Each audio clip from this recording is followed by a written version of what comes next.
Hey guys, welcome back to Comic-Geddon, where all geek culture collide. We're recommended viewing, so we got a lot for you. We've been talking about for weeks doing a Kevin Smith review of his movies. I got you covered, believe me. So we're going to start off here with the one that started it all, Clerks. Now, you'll notice this is the 10th anniversary Clerks, first off. I have the original DVD of Clerks, but I have it signed, so I got to put away back home along with my original copy of Mallrats. So, didn't bring that either. I'm keeping them safe. But this is the one that's really important because the 10th anniversary of Clerks was just amazing because you got the theatrical version, which you saw either at the theater or on the original DVD. And of course, if you have that original DVD, you have all the special features on that sucker that DVD originally had. But the 10th anniversary went a step further. It offered you a first cut version of the film, which had some other scenes that were taken out for the theatrical, and the original ending for Clerks. Shannon, do you know how the original Clerks was supposed to end? Yes, I do. Was that supposed to end? What was the dude's name? Dante. Yeah, Dante was originally supposed to get killed at the end. He was shot. Yeah. He was shot by Kevin Smith, I believe. No. I'm sorry. A customer came in, shot him, and then a Kevin Smith character, not Silent Bob, came in and stole a pack of cigarettes and walked out. Is how that ended. So you get that version on this 10th anniversary Clerks. You also get the Snowball Effect, the story of Clerks, which I've probably watched about as many times as I've watched the actual movie. I watch it every time I get ready to film anything. It's an inspiration. Kevin actually really inspired me to get my ass off the couch and make movies. Same with me. I mean, I've always thought about it, but that's why he's one of three people I've always wanted to meet who inspired me. Kevin Smith, Robin Williams, who unfortunately I will never get a chance to meet now, and Stan Lee. Those are the three people I want to meet more than because they are the ones that inspired me the most. Mine would probably be Kevin Smith, Jack Nicholson. Robin Williams would have been one, but since he's gone now, I would say Craig T. Nelson. Interesting. Coach. So let's go over the packaging here real quick. This comes in, this is the DVD version first off. They have releases on Blu-ray.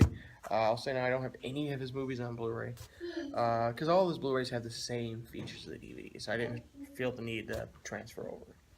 But I like this because it comes in an actual sliding case like that.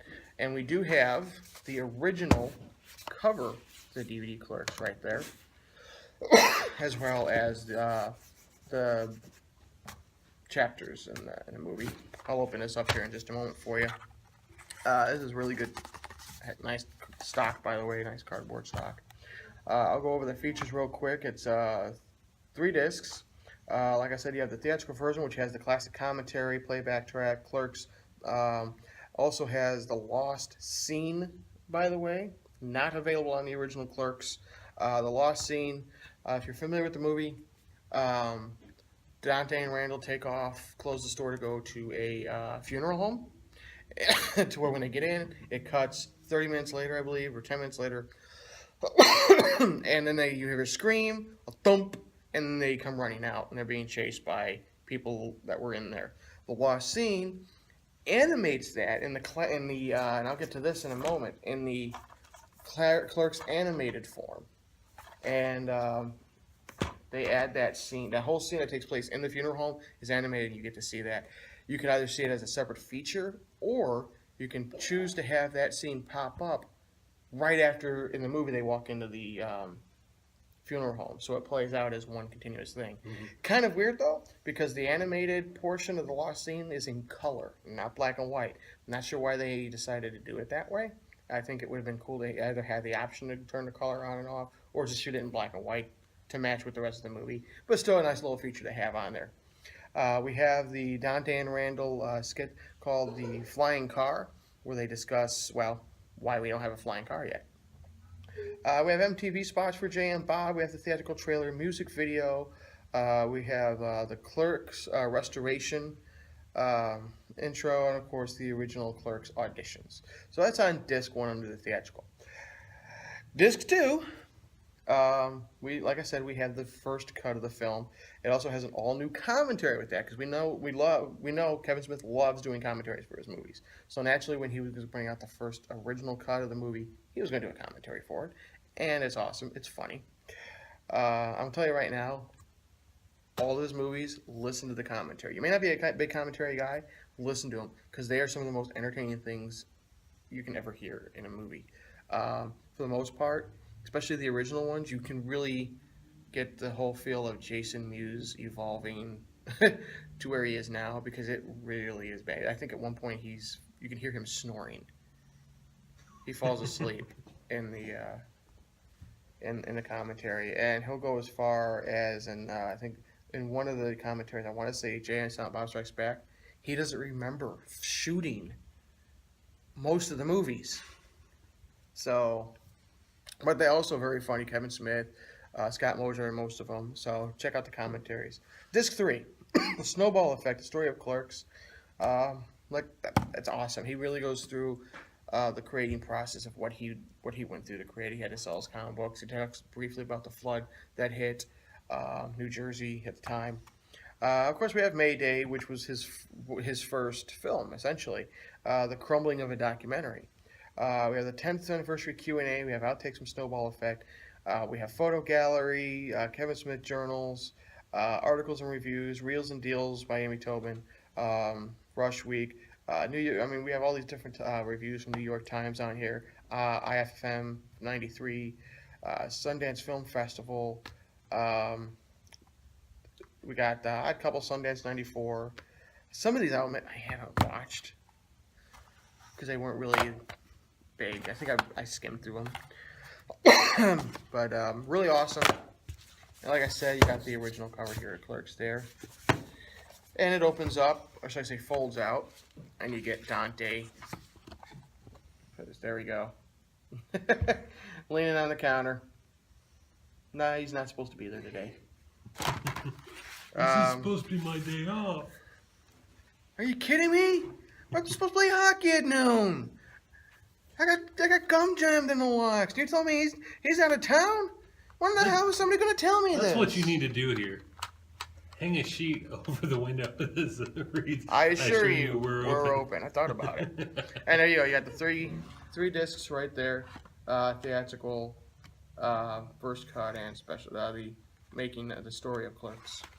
And of course, it came with a little 10th anniversary Clerks merchandise book, which is probably way out of date at this point. I meant to do that. You got a cool little booklet here. It really does just pretty much go into the words from like Kevin Smith, Scott Mosier, so, and I believe some of the other actors from Clerks. I got some poster concepts in there. It's a nice little booklet, and what's funny is if you open it up, you see the cover there. You open it up on this side, it's backwards. It's like you reverse. It's cool. So, and there's a little sleeve right there for it. Excuse me. I gotta go down here for a moment. He's trying to get me back.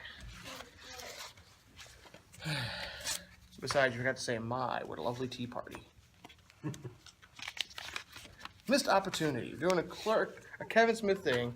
You went, my what a lovely tea party. Oh, that was supposed to be my line, probably. Oh well. I can't. I know this is what she said, but I can't get it in. There we go.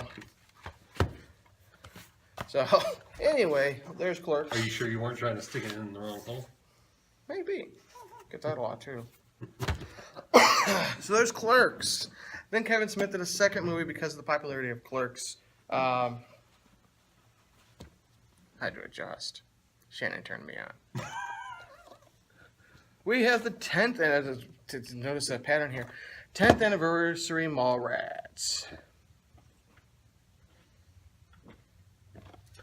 Yes, it is that big. Not in the eye. I see your Schwartz is as big as mine. Okay. Way to knock stuff over. Thanos does not approve. Okay, I'll try this again. So, going on the continuation of the 10th anniversary scheme, Kevin Smith brought out a 10th anniversary Mallrats. This was cool because, just like Clerks, we got a second version of Mallrats. We have the original theatrical version, and then we have the original extended version, which actually has the whole incident that takes place at that they talk about where Quint ended up messing things up for his woman's father. So that whole storyline is in here. So it's just your typical case, and well, almost. I hate these cases. Look at this. It's the damn clips before you open it type of thing. And it is just one disc. You got the theatrical version on one side, you got the extended version on the other. Again, I'm not a big fan of those. Kind of wish you would have done like he did with the Clerks 10th anniversary and had multiple discs. But I mean, this is really well worth it. We have some awesome features on here. Like I said, we have the theatrical and the extended version up here. We also have a brief Q&A with Kevin Smith. We also have cast interviews from the original set. We've got outtakes. We've got a look back at Mallrats.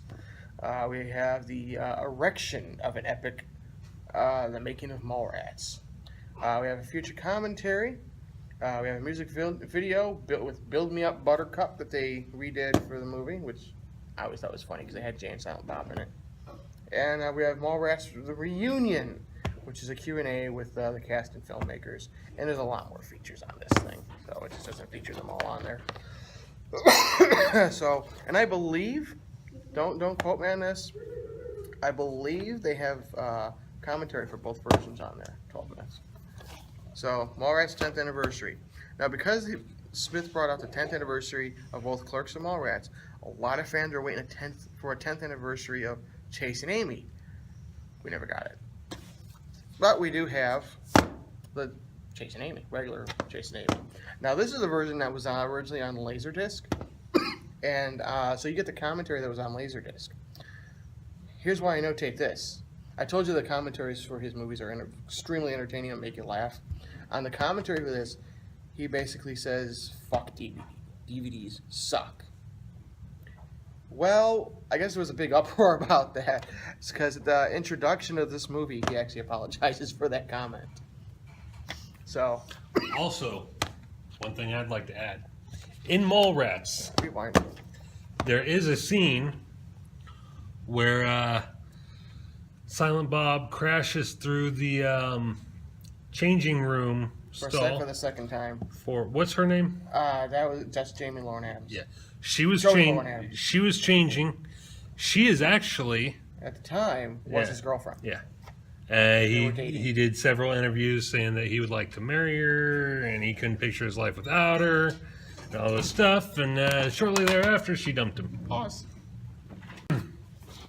It was kind of a running joke in Mallrats of Kevin Smith bursting in on his girlfriend in the changing room. So, just wanted to mention that. So we have 10th anniversary of Amy. This was at the time, I'd say around the time Dogma was getting ready to come out, is when I actually started really getting into Kevin Smith movies, Mallrats being my first one. Then I rented Clerks and Chase and Amy, which were the only ones available to rent at the time. This one, for the longest time, was my least favorite, and I guess because it wasn't along the lines of Clerks and Mallrats. This actually is one of my favorites now, honestly. After rewatching it over and over again, I got it, and it's a really good movie.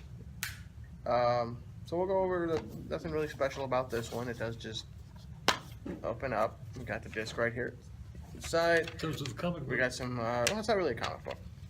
It's a comic book cover. But this cover does appear in the movie. It's Holden McNeil's Chase and Amy. And if I told you the history about this book, then I'll be spoiling the whole movie for you. In it, it's got like little notes and whatnot about the movie. It's got little maps about the View Askew universe. No, it's, again, his movies typically, especially back in the day, had a lot of cool stuff that came with it. And I'll just go over the features of this real quick. So we've got, let's see, of course, I told you about the video introduction to the DVD edition here by Kevin Smith, basically apologizing for his remark about fuck DVD. We've got, of course, the audio commentary. Wouldn't be a Kevin Smith movie without commentary. Kevin Smith, Scott Moser, Ben Affleck, Jason Mewes. Yes, it's one of those rare occasions where Ben Affleck actually does a commentary. So, and he's with Jason Mewes. Let's see here. We've got deleted scenes. We've got outtakes. We've got a trailer. We got video introductions from the cast and crew. We got the View Askew Universe Legend, a guide to characters in the New Jersey trilogy. So, not a bad movie. Part of what was originally supposed to be the View Askew trilogy. But that got changed when Dogma was released. Now,